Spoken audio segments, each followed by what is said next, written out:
Welcome to This Way Up. We are a community dedicated to having open conversations surrounding children's mental health. I'm Andrea and Emie. And I'm Emie Waters. When someone you care about is struggling with their mental health, this can be an incredibly stressful and challenging time. So we're here to provide valuable resources to support you as you navigate this journey.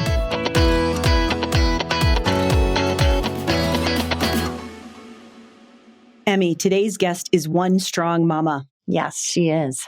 Amanda is the mother of 4 children, including 13-year-old Ryan, who is diagnosed with emotional and behavioral issues at a young age. Despite Amanda's efforts to seek help within the public school system in Southern California, the resources available proved to be insufficient for their needs. Eventually, Amanda had to make the tough decision of sending 8-year-old Ryan to a long-term psychiatric facility. And we are so inspired by Amanda's ability to hold everything together while working full-time, advocating for Ryan, and attending to all of her children while maintaining a sense of humor and perspective. We hope that her story of persistence, creativity, and unwavering love resonates with all of you. Amanda, thank you so much for joining us today. We are so excited to have you on our This Way Up podcast. And I was hoping that you could kind of take us through your journey with Ryan, more specifically starting when he was in elementary school and how you navigated the school system with him and uncovering his challenges at the same time. So navigating the school system is always a challenge no matter what. Ryan pretty much started melting down about the first day of first grade. It really kind of came to light when he walked in the classroom and other kids could write their name and write simple sentences, maybe not a whole paragraph, but, simple sentences. And Ryan couldn't do that. So he definitely had some struggles in first grade. He was in private school at the time. So he did have really small class sizes, which was somewhat helpful in dealing with him for that particular school year. But eventually we had to remove him from a private school because they just couldn't accommodate his needs. That became further and deeper and harder to manage on a home level and a school level. In the beginning, when he was having trouble writing his name and such, were you thinking that maybe he was just embarrassed and it was just or did you actually at that point feel like something was really off? A little bit of both. So I volunteered quite often in his kindergarten class. So we did see in the late part of kindergarten that he was still struggling, but he managed to hide it pretty well in kindergarten because, they still have some little baby tendencies, so to speak. Yeah. And so it was not quite as apparent to everybody as it was by the time he got to first grade, and a lot of those kids matured significantly over the summer. So then we trying to back up a little bit here. So because I volunteered in the classroom in kindergarten, I did understand some of the needs that he was going to have for first grade, but I didn't understand how significant it was. But he definitely was not like the other kids as far as his temperament, his behaviors, his abilities to produce work was all different. So I don't know that the first day of first grade, I thought there was a significant problem, but I would say by the end of the second week of first grade, we definitely knew that there was a problem. So the main things you were noticing at that time were academic related? Academic and behavioral. So he definitely would shut down. When he was frustrated, he would get really angry. So we saw a little bit of both of that. So I think it was twofold because I think the fact that he has a learning disability, it affects his behaviors as well, because he doesn't want people to think that he's dumb, and he didn't want people to realize that he couldn't do something that other kids could do. I think that's where it gets muddy because the more people I've talked to I'm realizing that there are a lot of learning disabilities that go along with mental health challenges. And I think it gets muddy because those kids do realize that they're not achieving at the same rate that other little kids are. And it can be a struggle. And so then we're, hard to separate those out. For sure. Right. It is. And it's kind of one of those things like what came first, the chicken or the egg? Yeah. Like, did the behavior problems come first or did the learning disability come first? And so it was very challenging to navigate through which one was the underlying issue. So initially we started with the underlying issue being this learning disability, this processing disorder. But as we got further and further into his first grade year, we realized maybe it wasn't just behavioral or it wasn't just learning disabilities, but there was this behavior component as well. Now, you said you were in a private school, and by the end of first grade, you realized that the private school wasn't going to be able to manage him as effectively as you needed. How did you know that the public schools were going to be any better? Or what made you understand that you needed to switch him to a public school? So I think it was a combination of a couple of things. We did the testing for an IEP, the middle, kind of towards the end of the first half of first grade. So by springtime of first grade, we had this IEP in place. And the public school system came to us with a lot of accommodations that they could do to help Ryan navigate school and navigate his learning disabilities and somewhat even navigate his behaviors. But again, at the time, it was mostly just this learning disability. And by the end of first grade, we were really struggling to even just keep him in the classroom because he would get so frustrated that he would leave the classroom, sometimes climb trees, sometimes try to climb on the fence. He was all over the school. So it was a little bit of a joint effort between me and the private school of where is best for him for next year. And it definitely wasn't there. They didn't have the facility and the accommodations. They couldn't even accommodate the reading levels that he was at by the end of first grade and how they would navigate that. They would have to put him back in a kindergarten classroom for reading at that time. And the private schools, they are not required to facilitate an IEP. They're not required to follow any of the directions on an IEP. So it just made more sense that, blind faith in the public school system of, is this going to work? Well, it's not going to work over here. So let's just try over here and see what happens. So that's what we did. So for second grade, he started public school. I know Emie, or all of your kids went to a private school, and you were fortunate in the sense that they did accommodate, but you didn't know even once they graduated about IEPs or 504s because... I know, this was all new. Yeah. They had their own version of an accommodation plan, and they worked really well with us. When my kids needed time off, they took time off and they helped them get back in. The counseling was really heavy, but yeah, we did not have IEPs. And, after talking with Amanda and a couple other people, I didn't even realize that we had rights as a part of our neighborhood public school system that we could have taken advantage of.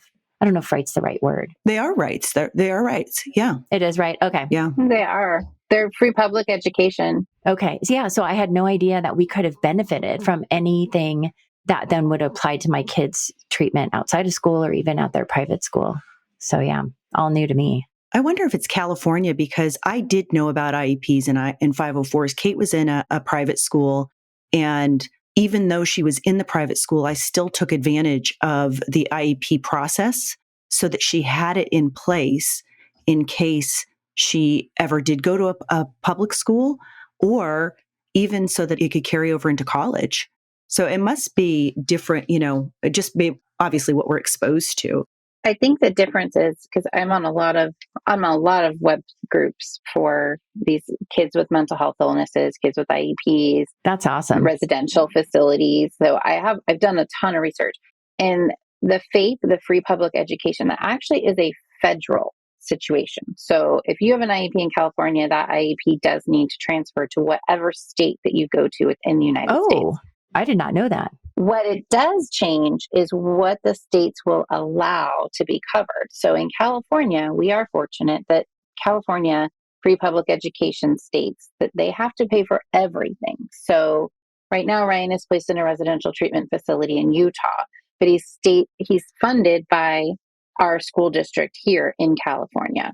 And so they pay for everything. They pay for his room, his board, his medical, everything other than his clothes. So I send clothes, toiletries. Yeah. In fact, toiletries are part of their lodging as well, but sometimes Ryan wants other things. But I do know that there's other states. I think Arizona is one of them because I looked into their abilities, and Arizona will not send their kids out of state. So Arizona feels as though their facilities within state can take care of some of these kids that can't sit into a regular classroom. So they will not. They will keep their kids in state. They may still place them in a residential facility, but it would be within their state. And then there's other states that say we will pay for the educational piece only, this placement. So they will pay for maybe half of it. So whatever it costs to actually educate the kids, but not necessarily their room and board and food and whatnot. So each state and what they will pay for is different, but the IEP itself is a federal document. Okay. That's so interesting. And now for anybody listening to this podcast is like, wait, whoa. So Ryan's out of state now. Maybe we should back up now and talk about how he got from second grade and is now living out of state. Yeah. Does that make sense? Fill in that. Yeah. So first day of second grade, he did okay. We had a lot of things in place for his IEP, a lot of accommodations. We went in and we met his teacher prior to him being placed in the classroom the first day of school. So we didn't just walk in not knowing anybody. We made some play groups over that summer to try to find kids in the neighborhood that he would, feel comfortable with, because he'd been in the same private school since he was in preschool. So we didn't know a lot of people. That's a big change. Oh, It was a huge change, It especially is. for a kid who he's very social. Ryan's always been very social. So he had lots of friends. So leaving those friends was kind of tragic for him also. yeah.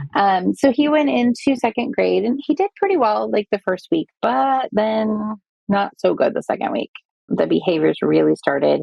And I think some of it was he went from a really small school where he knew all the teachers and all the staff and kids to this huge school where he knew really nobody, and the staff was scary to him. I think if you think about it from a second grader's point of view and looking up at people, like there's a lot of adults on that campus. Oh, yeah. That would be intimidating for anybody. Yeah, for sure. So it was probably, I think, the second week of school, he got himself suspended. In second grade? Yeah. Oh, bless his heart. The second week of school, he got himself suspended. It was hard. And the administration there, the principal was great. The vice principal, not so great. Was not supportive and really didn't want to take the time to understand what was really going on with Ryan. It was just more like, nope, he threw something, he's, suspended. It got to the point by the middle of the first month that Ryan was on a second suspension from school. And I finally had to get the district involved because the vice principal kept trying to be the one to go try to handle situations, and Ryan was scared of him and didn't want to be around him, and he was a trigger. Yeah. So then by the second suspension, we went back to the drawing board on the IEP, and we changed it from a learning disability being his primary to emotional disturbance being his primary. When we did that, it changed all of his services. It opened up this huge amount of help for him that we didn't even know was out there. The school districts don't like to advertise what they can do for these kids because it's expensive. And so when we found out emotional disturbance opened up counseling on campus, a psychiatrist for him, additional services as far as the programming went for him. And some of that did require us moving him to another school location within the district. So about Christmas time, I think, is right when we moved him. And he went to another school within our district into a specialized social and emotional program where he was just with other kids that have the same emotional disturbance issues that he had. So this is just all within that first part of second grade? Mm-hmm. Yeah, within 10 weeks, 12 weeks. Oh, wow. So how did you go about literally getting that changed through his IEP? The school district actually was the one that wanted the change because they could not accommodate his needs in just a regular general education setting. Okay. They didn't have the resources at his home school. They had resources within the district, but they weren't at our home school. So then the district came to us and said, well, we'd like to accommodate him at a different school in the district, and we'll bus him back and forth from school to and from. And it was a good program, but I don't necessarily think it was a benefit for Ryan. Mm-hmm. He ended up running away from that program, literally ran down the street and had to be picked up by the police department. Oh, gosh. Because he ran off campus. And he was unfortunately, it was a very contained classroom, so to speak. And there was, I think, 6 kids in there. And he, unfortunately, was the older kid in the class. So he's with kindergarten and first grade, went kinder to second, and then second to fifth. Or third to fifth, sorry. So he was the older one in the classroom. So now he's in there with babies, really, really socially emotional kids that are still pooping their pants and peeing their pants. And so he was very frustrated in that self-contained classroom. The teacher was fantastic. I just loved her. So then we tried moving him up into that older classroom just to get him exposed to maybe kids that didn't have so many issues. But unfortunately, then we ran back into his academic ability. Sure. And trying to set him up with kids that are, more advanced than him was a complete disaster too, because then he's back to feeling bad. I can't do these things that these kids are doing, and not recognizing the fact that he was still younger than most of the kids in that class. And then there's a big difference between a second grader and a fifth grader. Yes. Size wise. And so when you have kids in there that are emotionally disturbed, that could be punching, hitting, kicking, and you've got this kid who's maybe 100 pounds with this little second grader who's 40 pounds, it's a big difference. So Yeah. that didn't really work out real well either. That lasted about 8 weeks, maybe. And then the district came to us and said, well, we don't have any other facilities within our district to help out. So we would like to place him in another school outside of the district. It's called a day treatment program. And I said no. Not that I didn't think that he needed it, but I didn't think that putting him in a bus when he's already dysregulated an hour to school each way in traffic didn't make sense to me. None of that made sense to me. Like, you're going to put this kid who can't sit in a classroom for 15 minutes. Now you want to sit on a bus in traffic? Right. Yeah. So many hard transitions at that age. Mm-hmm. So we opted and asked the school district to fund a residential placement for him. Gotcha. Initially, they were trying to say no, and then they realized they needed to do that. It wasn't the right thing for a bus driver. It wasn't the right thing for the child. It wasn't right. So eventually, by that May, I think, of second grade, they agreed to residential placement, and he was in a residential treatment facility here in San Diego. And the facility was great. It was very clean. He did really well in their academic program. Really, really well in their academic program, actually. We finally started making some progress. He finally started reading. So their academics were great. But unfortunately... Can I stop real quick? Because I just want to make a clarification. He was staying the night and living there. Is that correct? Yes. Okay. That is correct. Okay. Yeah. He slept there, every night. He would get to come home for quick visits. Like, I could drive down and pick him up and take him out for lunch and take him back. After he'd been there for a little while, we did try a few overnights where he would just come home like on a Saturday morning, and I took him back on Sunday. But really, those programs are designed for them to stay on campus, do their treatments, their, emotional disturbance treatments, and the academics at the same time. So he had a therapist. Boy, that had to have been a hard decision for you. It was a horrible decision to have to make as a parent. Right. It was horrible. He's 8 years old. How do you make that decision to send your 8-year-old away? Yeah. But I'm like, well, it's San Diego. He's only 40 minutes away. Right. And ideally, it wasn't supposed to be a permanent situation. Their programs were designed to be anywhere from 3 to 9 months. Okay. Is the typical duration of those programs. So it was more like, all right, we're going to send him down here. We're going to put him in this immense treatment program. He's going to stay there. He's going to get treatment 24/7. And we're going to start seeing some results. Right. So it's a sense of hope, really. Like you were. Yeah. Yeah. Yeah. It was never supposed to be something that was like long term. Yeah. Can you explain what your experiences as a family were with Ryan before you made that transition? Because we've heard a lot about like his school experience, both academically and emotionally, but what was happening at home? Well, at home, it was a lot of the same stuff that we saw at school. Sometimes when he was a little bit younger, it was easier for me because I could still control him. Like, he was not my size. So it wasn't as difficult. But he had a lot of tantrums at home. He did a lot of reckless things at home. He would talk. He actually was hospitalized twice before residential for suicidal ideation as 7 and 8 years old. Oh my goodness. Where he just said, I don't want to do this anymore. I'd rather die. Oh my goodness. It was very challenging at home. There was a few times where he was crawling on our roof, not understanding the consequences of what would happen. And he would just be angry and he wants to get away. So he would climb up on the roof. Luckily, that stopped at our house pretty quickly. He didn't do that after a while, but he did later on at school. So our challenges at home were just as bad as the challenges at school, except for that at school, I don't know that he didn't have the empathy at school for being naughty as he did at home. Oh, sure. Okay. Yeah. And you have 3 other children at this point. Yes, I do. And at that time, my youngest was 3. Wow. My oldest was, I don't even remember, 9 or 10 maybe. Oh, Amanda, I can't imagine. I cannot imagine. So you have 1 older than Ryan and then 2 younger. Yeah. So Ryan and Tyler are 3.5 years apart. And then Andrew was born 2 years after Ryan. And then Madeline was born 18 months after Andrew. Gosh. So when Ryan was 4, I had 3 kids under the age of 4. Wow. I didn't put that How together did you before. handle this crazy? Yeah. Talk about food in the car. Yeah. They'd get that car. Mm-hmm. Oh, and my husband had a stroke too, and Maddie was 5 months old. We should throw that in there too. Oh my gosh. Mm-hmm. Okay, we do owe you Amanda. wine, just so you know. Yeah. Oh. What a year Yeah. that was. Mhm. Yeah, it was crazy. So there was part of Ryan's behaviors that we couldn't have in the house because he would go off the rails. I mean, he would hit things, he would push things, he would kick things, except for the dog. That was the only thing that he would never touch was the dog. Oh. But I got nervous. Like if Ryan was having a meltdown and my husband doesn't balance well. So I would have to tell him, like, Roland, you need to stay on the couch. Do not move. Because if Ryan's in a fit of rage, he wouldn't intentionally try to hurt somebody, but he doesn't know and he couldn't stop himself. He doesn't have that impulse control. So it was very challenging at times where, I had to lock the kids away from Ryan.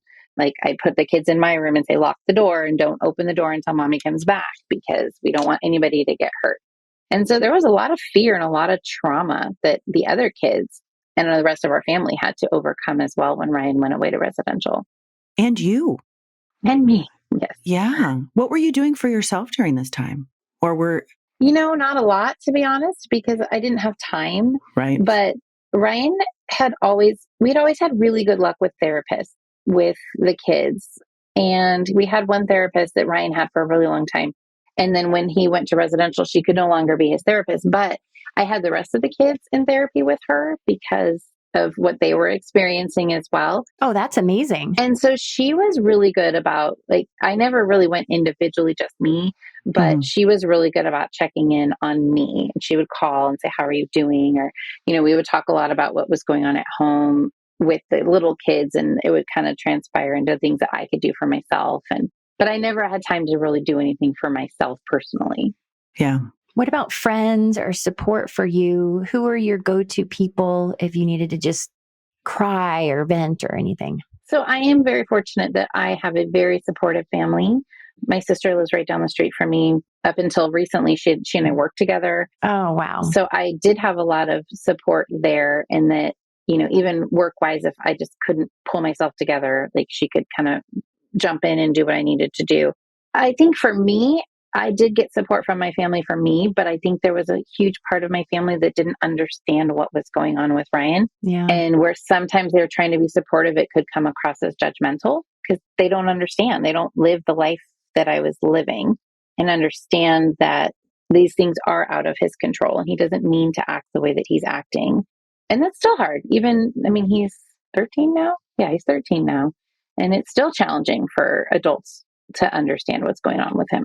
I think it's challenging. I had heard that it's the silent illness, and it's the illness that no one can see. And so it's very hard for people that haven't experienced it firsthand. Mm-hmm. It's even hard for those of us who do experience it firsthand to be able to understand how real those feelings are for those children. Well, and the judgment that people give you. I've been in public places where, I remember Ryan freaking out at the mall one day because they didn't have his size in the shoe department at Nordstrom. Like he wanted these special shoes and they didn't have his.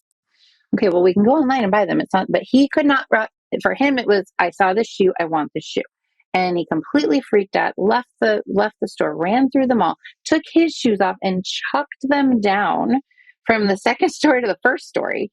And this woman came over and she reprimanded me for not disciplining my child and letting him. Not knowing at all. And I looked at her and I said, you need to walk away right now. And he looked at her and he called her every name under the sun and told her to step aside. And I was like, I will let him go after you, woman. Like, you have no idea what you're talking about right now. Oh, Ryan did. Well, I think people assume behavior is controllable. Yes. Either by the individual or by you, the mom, right? Yeah, because it's bad parenting. Yeah. And Andrea and I talked to somebody recently, and it was really eye-opening to me because he said very casually, well, behavior is communication. And if we understood what is being communicated, right, oftentimes we might get quicker to a helping place with somebody. But yeah, I think it's unfortunate, no doubt, but I think that is normal that people assume you can control your behavior, you can control yours, and you certainly can control your kids. Well, I'll tell you so we didn't know that Kate was struggling. We can always look back and say, oh, okay. And I know I thought I was the worst parent to my daughter when she was younger because I couldn't get her to quote unquote behave. And I felt like, okay, with Jake, I could do everything and he would, fall into place. So I must not be effective in managing her and raising her.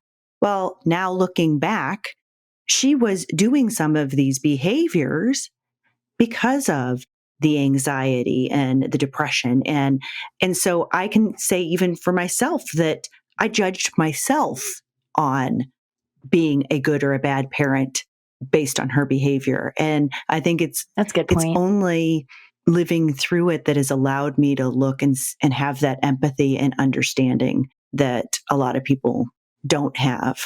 And I think the only way they're going to have it is for us doing what we're doing right now, which is talking about it and making it real. It is true. I saw this lady at the airport one day, and she was struggling with this little boy. And I saw it in her eyes.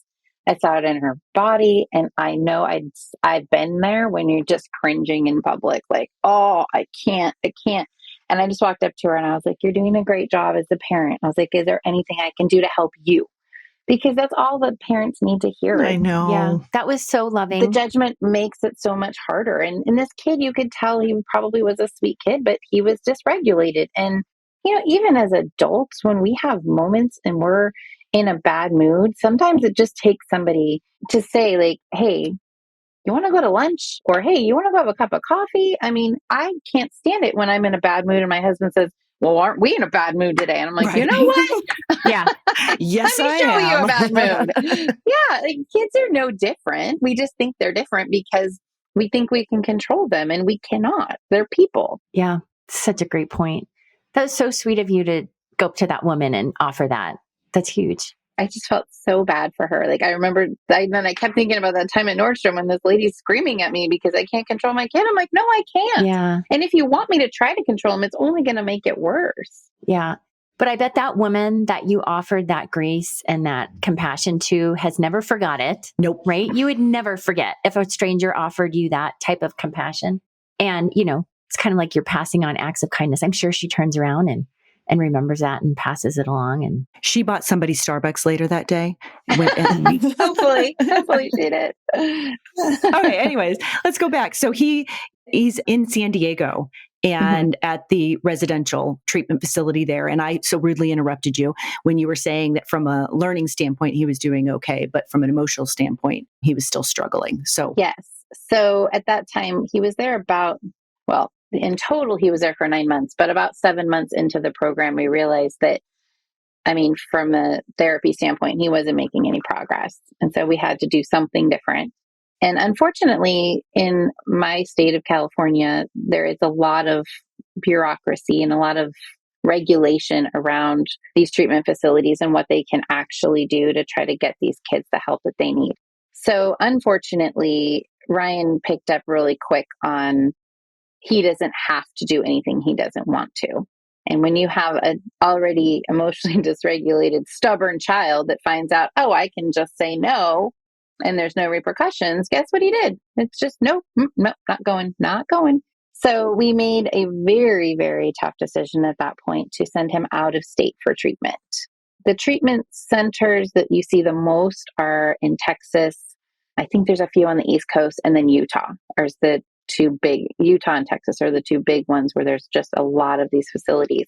And because he was so young, he was only 9, there's a lot of places he wasn't able to go to because of his age. A lot of these places will take them at 12 and up, so like junior high and high school. But trying to find a placement out of state for such a young boy was challenging. So he ended up at a treatment facility in Texas.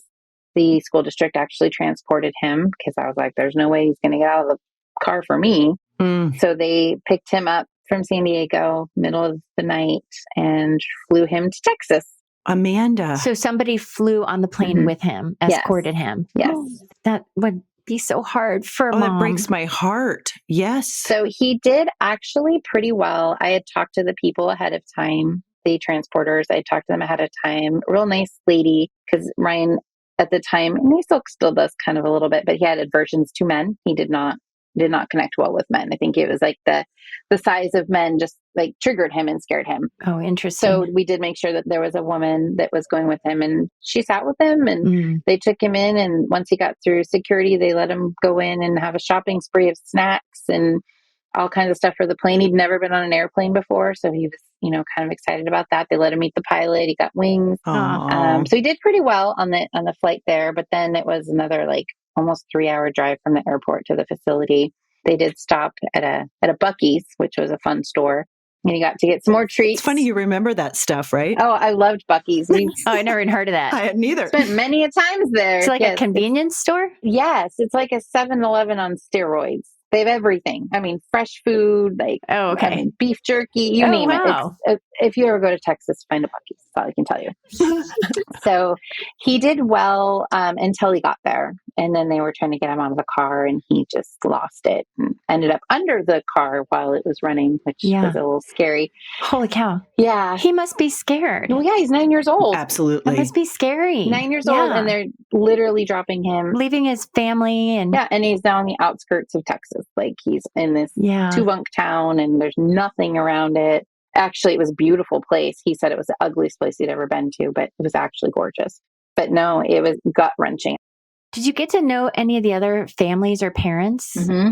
Ironically, I'm still friends with quite a few of the parents of kids that ended up with Ryan and still end up with Ryan, which is crazy. So as big of a world we have, these kids with mental health issues live in a very small bubble. So there's kids that he went to San Diego centers with here that ended up in Texas with him. Oh, there was kids in Texas that have now ended up in Utah, where he is now. When he came, there was another school in between Texas and Utah here in California that he ended up with quite a few of the kids from Texas. That's kind of nice. Some of them. It's almost like a family. Some of them not so much. There were some that were like, oh gosh, we were hoping to get away from that child. But that's exactly like family then. Right? Yes. Frenemies is what we used to call. Yes. He had one boy that he was at San Diego with, and then Texas with, and then I just prayed to God that he didn't end up in Marietta with, but luckily he didn't. But we still wonder, like, at some point, this kid will probably end up in the next facility with Ryan, because there's just not a lot of options out there for these kids.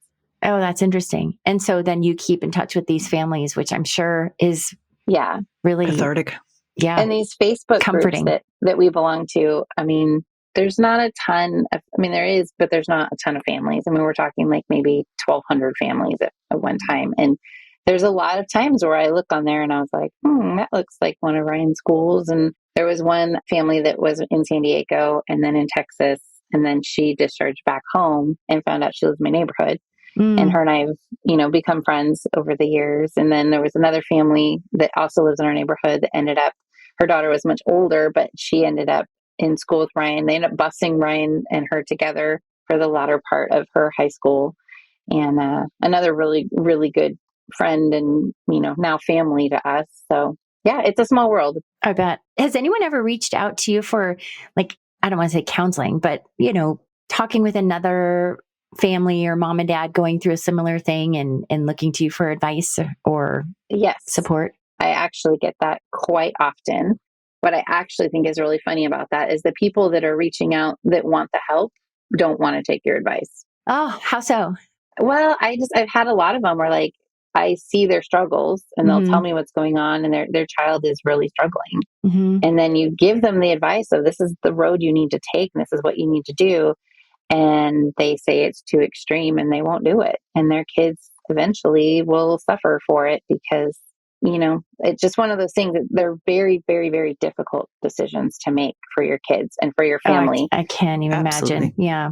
And finding any reason to not do what really needs to be done is very easy. Sure. It's scary. Yeah. It's scary. scary. It's very scary. And people don't want, especially when they hear, oh, your son's been gone for, almost 5 years. Yeah, it's been gone for almost 5 years. But he's also getting the treatment and the help that he needs to hopefully be a successful adult someday. And the gift you're giving the rest of your family too, because Right. I mean, that's where I think it becomes difficult is you're weighing so many different options and health of so many different people in your family. Well, and you take the joy out of other people when you're having to manage this one child. Yeah. That's the last thing you want to do too. And it is ironic for me to look back at some of these families and I see their older teenagers getting out of control because why? Well, mom's not paying attention to them. Mom's too busy paying attention to little Jimmy over here who is spiraling out of control. But, Sally over there, the teenager, is fine because she can take care of herself and she doesn't have these mental health issues. Well, little Sally is going to get mental health issues because she's watching little Jimmy over here do all these things and no one's paying attention to her.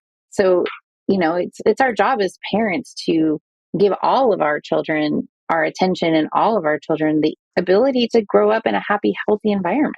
Yeah. Such a hard decision, though. I can only imagine. It is. We're weighing out things that you would never anticipate when you're a new mom, even. We're thinking about totally different things than potential mental health struggles.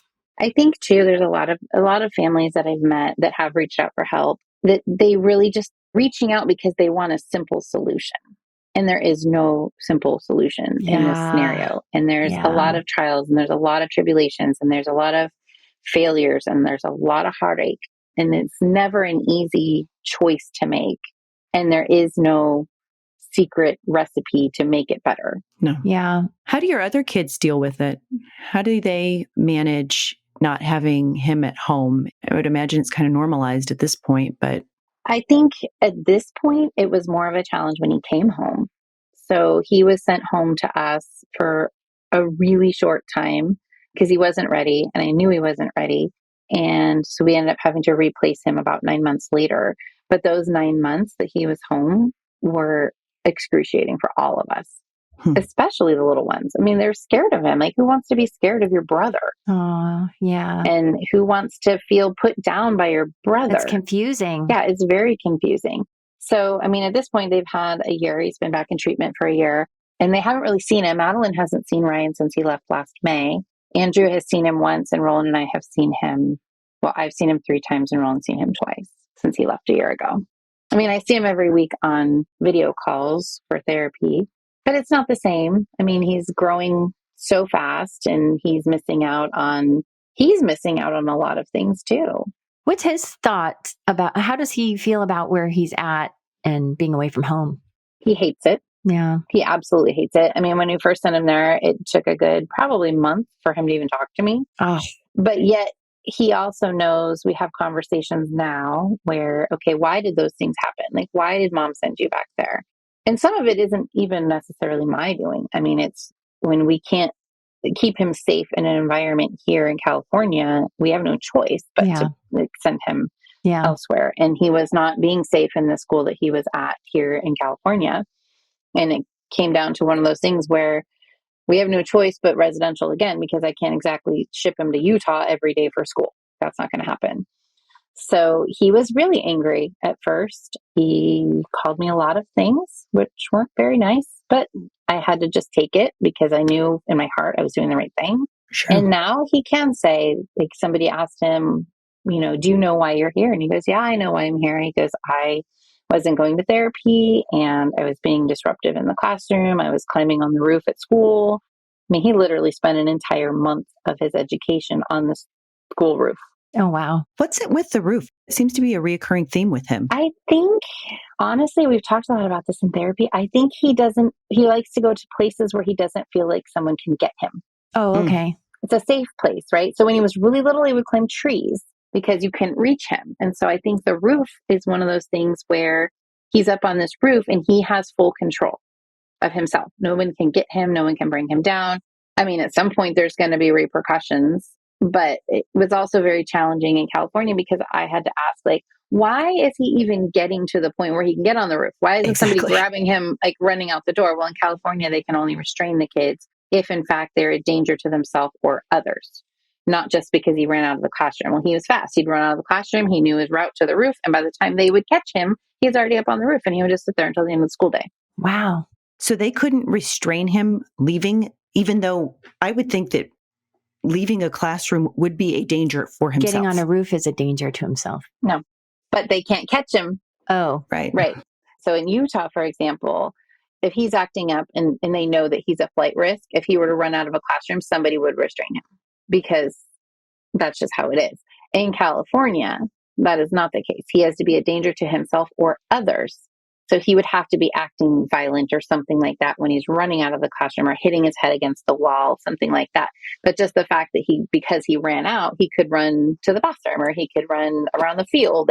We even gave him that as an option. Like, okay, you stay off the roof, you can run out of the classroom and you can do laps on the field, or you can go to this corner of the field. We've tried all of those things. And when they're escalated and they're dysregulated, their brains they're not functioning correctly. They're impulsive. Right. He's just going to do fight or flight, right? He's just going to boom the roof. I know I'm safe up there. No one's going to touch me. I can sit up here. I can calm down. I'll be fine. How's your role as a mother to him the same or different than your mother to your other children? Oh, that's a good question.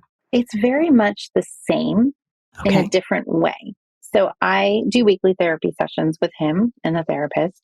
I still parent him even from a distance. If I see him acting inappropriately or being rude to the therapist or in therapy, I will correct it as a mother. You're not going to talk to him that way, or you're not going to talk to me that way. Excellent. Yeah. When I go out to visit him, he doesn't get treated with, gloves on.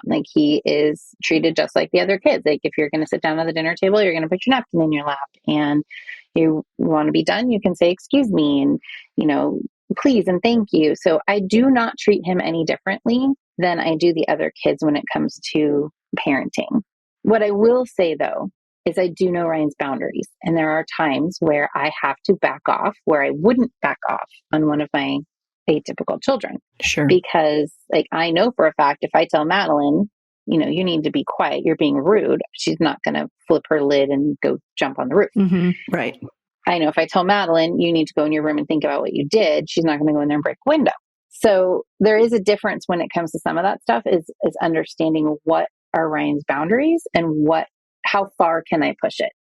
And that was very challenging when he was home, because he would be in his room screaming, yelling, cussing me out, where if one of the other kids did that, they'd be grounded for a week. Yeah, exactly. There's a fine line there, and you have to find that boundary. And that's why it was very challenging when he was at home and he wasn't ready to be home, because he couldn't handle that consequence or the discipline the way that the other kids can. And not that he really maybe ever will, but there needs to be a point where I can tell him, you are being inappropriate and you need to go in your room and calm down, and have him not go in there and, smash up the walls. Mm-hmm.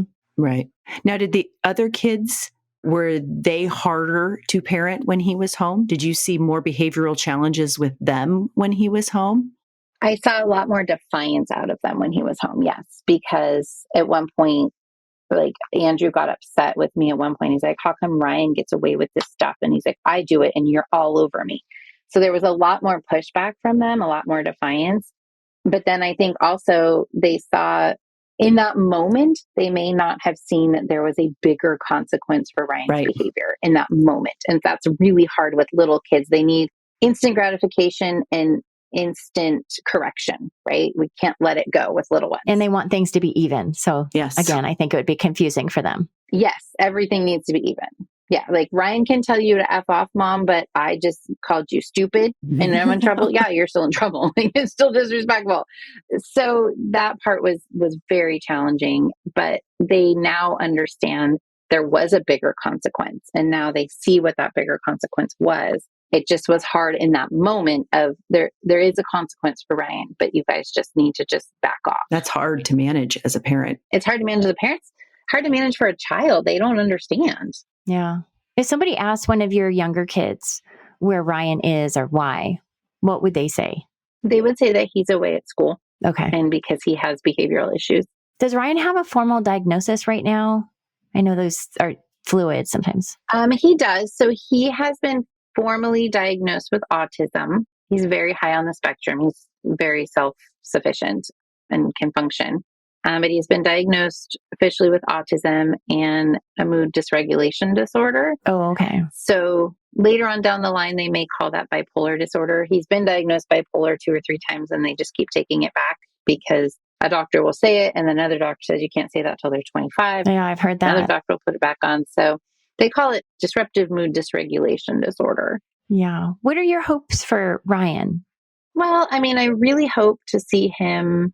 I think some of this is maturity and hormones, and I really hope to see in the next couple of years that he calms down and is able to regulate his emotions and regulate his temper so that he can come home and do high school at home. That's what I'm really hoping. But I'm also really hoping if it doesn't happen for high school, that at least by the time he becomes an adult, that he can manage his regulations and manage his temperaments and see if we can get him, to function through life. Yeah. And so regulating emotions, I can only imagine that's regulating the more negative, potentially dangerous behaviors. That impulsivity. Yeah. And I told him a while back, I'm like, it's that impulsivity that is really scary. Like, I don't think Ryan, and I've said this for years to therapists and teachers and whatnot, Ryan is not the kid who's going to write a letter and say all the reasons why he wants to kill himself. Ryan is going to do something impulsive and stupid, and he's going to hurt himself or somebody else. And that's what has to change for him, is he's got to be able to do that. I mean, yesterday, for example, and this is something he's never done. He got upset yesterday and ended up bashing his head against the wall, which he did when he was younger. He hasn't done that in a long time. But bashing his head against the wall, punched something in the room. And then they sent him over to what they call their Sparks unit, which is like a kind of like a seclusion area to keep him away from hurting himself or somebody else. Oh, okay. And he found a spork and he cut himself with it. Oh, terrifying. Yeah. And that's what I got a call on yesterday. And those are new. Like, okay, so we're getting to a place where I think things are getting better. And now we're starting a whole new trend of negative behaviors to a consequence. So it's like, if it's not one thing, it's another. And it's managing everything as it comes to you because things just fly out of nowhere. One thing I sense with you, and I know that even for myself, I got there to a point too, but you talk so matter-of-factly about things now that it's like this, you get to a point where it's just an acceptance, like, okay, this is it. This is my next phase, and try not to get too far ahead of yourself. Yeah, it's true. It's just, I wonder, is that a defense mechanism for us? Has it just because we're normalized? I don't know. I think you just become numb to it after a while. It's like, okay, well, I guess this is the next hurdle, right? When they're learning to walk, they fall all the time. And then you get past that. And then they start learning to talk. And then they start eating bigger things and they choke. And then, it's like, I guess the next phase, I don't know. This is not something that we've dealt with. And it's your reality. Yeah. It's not the same for everybody. Yeah. And people don't really get it. I mean, I don't mean to laugh, but when I see people write, things on Facebook, oh, my kid got a D. I can't believe it. Whatever. Yeah. Try having your kid cut himself with a spork. I mean, really? Yeah. D? It's perspective. They still get points for that. Yeah. It is perspective. I was telling Emie last night that you also develop kind of this dark sense of humor during all of this. I think that our little band of moms that go through raising kids that have these challenges, we get this weird sense of dark humor, maybe like, I don't know, a parole officer or a ER nurse or something, that we can laugh about stuff that people would be mortified about. But, Oh, for sure. Yeah, it's just funny. So I know I just said that we have to stay in the moment with things, but what's next for him? Well, I mean, for right now, he will stay put where he's at. We did start entertaining moving him to a different facility, which would be a lateral move, not a step down. He don't really like that too much. So he has opted to start working a little bit harder. And so for right now, he will stay where he's at. We will reevaluate him probably August, September-ish and see if we're in a place that we can move him to a step down facility. The facility he's at right now is the most restrictive setting. I mean, everything is locked. He can't ever be alone. So we're really hoping to get him to more of a level kind of where he was in Texas, where he's still there, he's still living there, still doing the treatments and whatnot, but maybe not in such a restrictive setting where he can go outside for 10 minutes by himself or be in a room by himself. Is kind of what we're hoping, and then go from there and see what happens. I mean, he could end up back here for high school. He's just going into 8th grade now, so we'll see. It's really up to him. He's the one that holds all the cards, and that's hard for him to understand sometimes because he feels like we're always making decisions for him. And I said, well, actually, we make decisions based on your behaviors and your actions. Yeah. That's a lot for any boy that age. Mm-hmm. It is. You know, Andrew and I had this really interesting conversation with somebody, I think it was a week ago, and she made this comment that resonated so deeply with me. So I'm just going to put it out to you, and I'm just curious what your thoughts are on this. But she said part of this experience of being a mom with a child with mental illness or mental health struggles, the healing process can very commonly include, let's just say the mom, recognizing the reality, accepting the reality for what it is, and then taking a moment in time, however long that lasts, to grieve. Maybe, Andrea, the loss of what you hoped for, what you had anticipated for your kid or your family, ...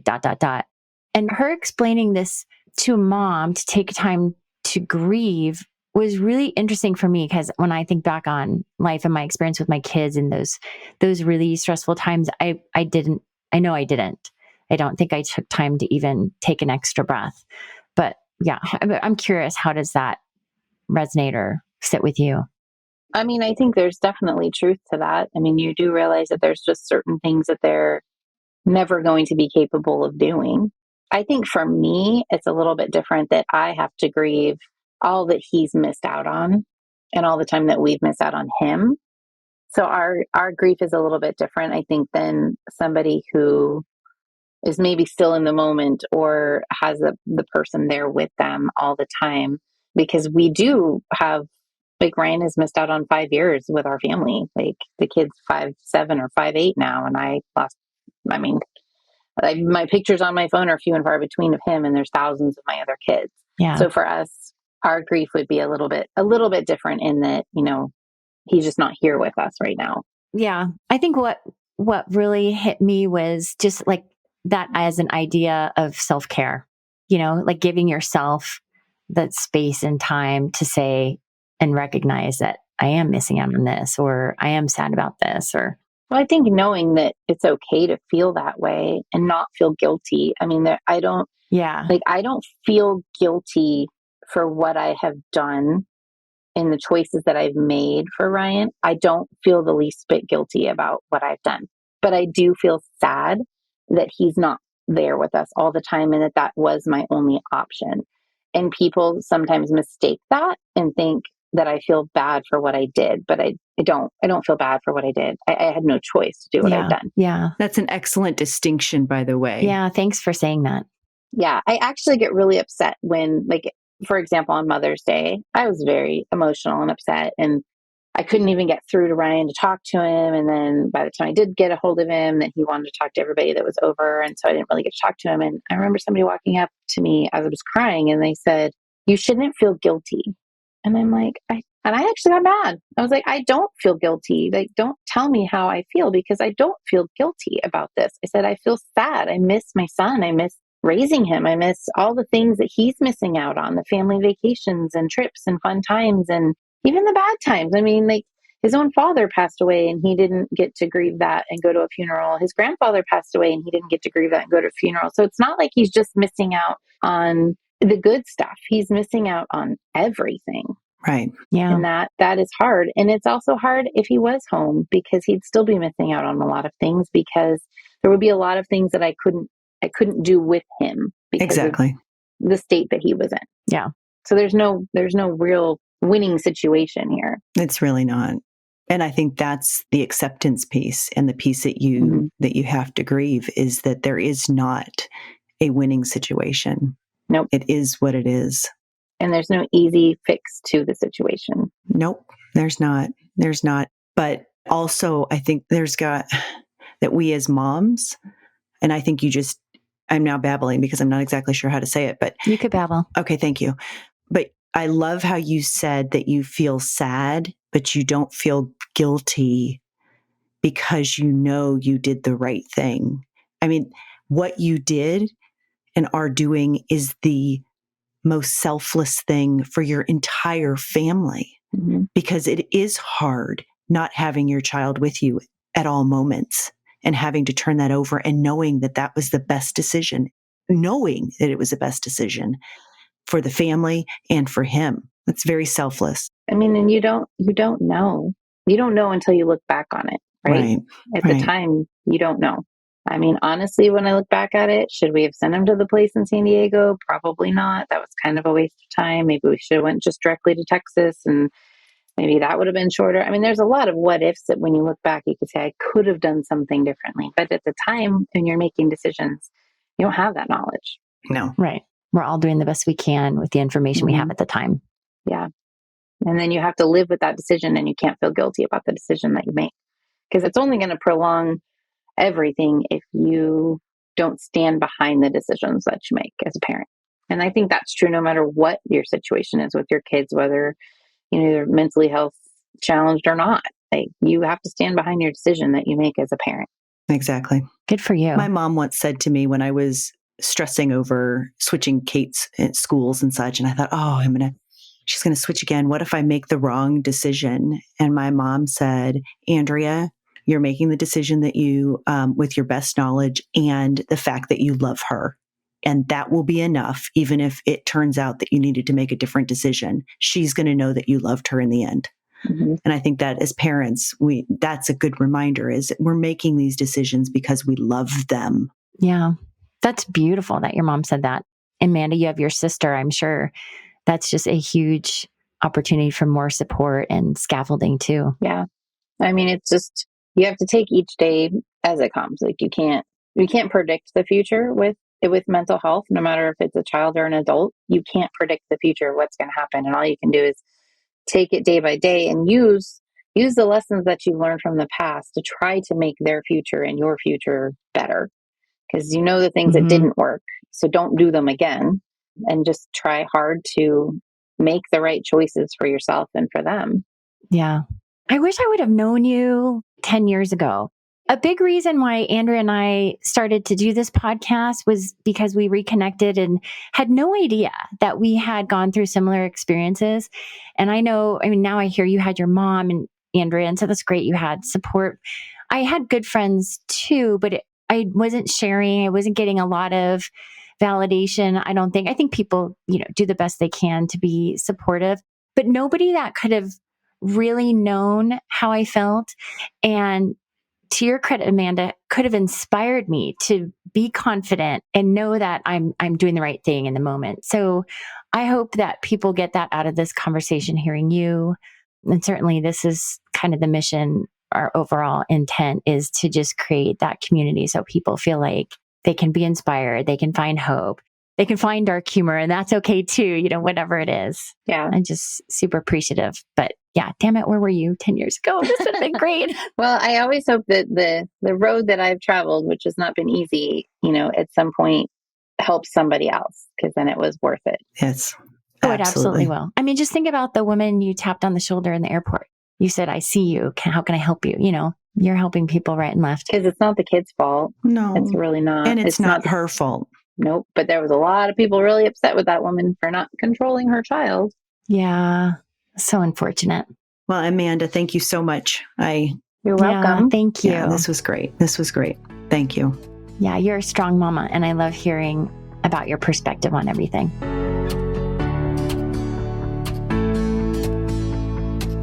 Thank you for joining us on This Way Up. We hope today's conversation brought you valuable insights and a sense of community. If you haven't already, please hit that subscribe button and download on your preferred platform to stay connected. You can also find additional content and resources by following us on Facebook and Instagram.